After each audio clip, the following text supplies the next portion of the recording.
மாண்புமிகு பேரவைத் தலைவர் அவர்களே, பல்வேறு விஷயங்களை மூத்த உறுப்பினர் அண்ணன் சுட்டி காண்பித்துக் கொண்டிருந்தார். நேற்று கூட மூத்த உறுப்பினர் ஏவாவில் அண்ணன் பேசும்போது சமஸ் அவர்களினுடைய ஒரு புத்தகத்தை கூட காட்டினாங்க. நான் சமஸ் அவர்களினுடைய வார்த்தைகளை நல்லா படிக்கக்கூடிய ஒரு ரீடர். அவர் இன்னொரு ஆர்டிகல் எழுதியிருந்தார். ஆர்டிகலின் தலைப்பு என்ன தெரியுமா? விஜய் 100 ஊழலுக்கு எதிரான ஒரு அடி. என்ன பேசினாலும் ஆதாரம் காட்டுங்கள், ஆதாரம் காட்டல அவர் சொல்கிறார்கள். அமைச்சர் பெருமக்கள் எழுந்து பேசுகிற போதே தவறு நடந்திருக்கலாம் என்று அவரே சொல்கிறார். முதலில் தவறு நடந்திருக்கலாம் என்று ஒப்புக்கொண்டதற்கு ஒரு பணிவான நன்றியை தெரிவித்துக் கொண்டு, ஆதாரங்களை நாங்கள் காட்டும் போதே இப்படி பேசுகிறார்கள்.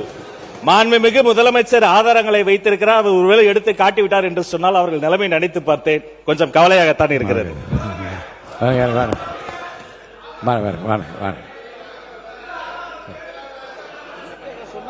ஆதாரம் ஆதாரம் மாண்பு முதலமைச்சர் உட்காருங்க. மாண்பு முதலமைச்சர் உட்காருங்க. உட்காருங்க உட்காருங்க மாண்பு முதலமைச்சர் உட்காருங்க. உட்காருங்க உட்காருங்க உட்காருங்க. இருங்க இருங்க.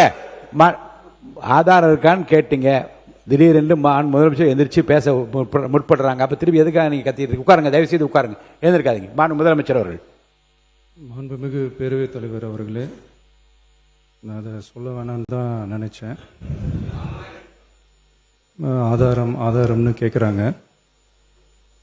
ஒரு 1 வீக் பேக் மாண்புமிகு நிதி அமைச்சர் பேசும்போது ஒரு 3 டிபார்ட்மெண்ட்ல இருந்து ரிவ்யூ பண்ணி அந்த ஃபைல்ஸ்லாம் என் டேபிள்ல இருக்குன்னு சொன்னாரு.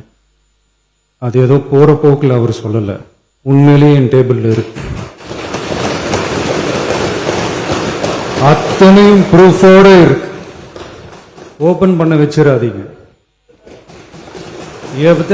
எப்போ ஓபன் பண்ணணுமோ அப்போ கரெக்டா எல்லாமே ஓபன் ஆகும்.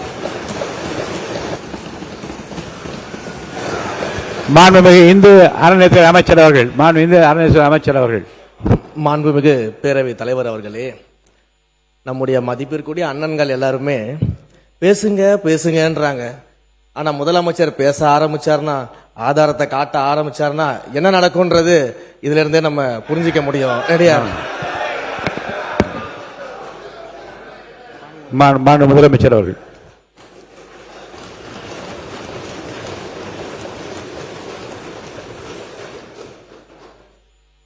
மாண்புமிகு பேரவைத் தலைவர் அவர்களே, மக்கள்கிட்ட எப்போ பேசணும், என்ன பேசணும், எப்படி பேசணும் எல்லாம் பேசிட்டு தான் அன்பா ஆசையா எங்க எல்லாரையும் கொண்டாந்து உட்கார வச்சிருக்கிறோம்.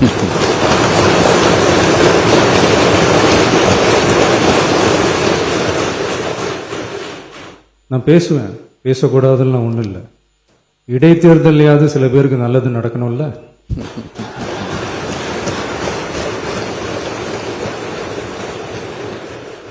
மாண்பு உறுப்பினர்.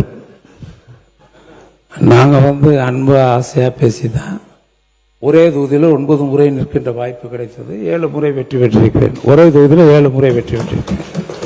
அது தமிழகத்தில் 2 முறை அதிகமான வாக்குகள் வித்தியாசத்தில் முதல் வாக்கு வித்தியாசத்தை மக்கள் வழங்கியிருக்கிறார்கள்.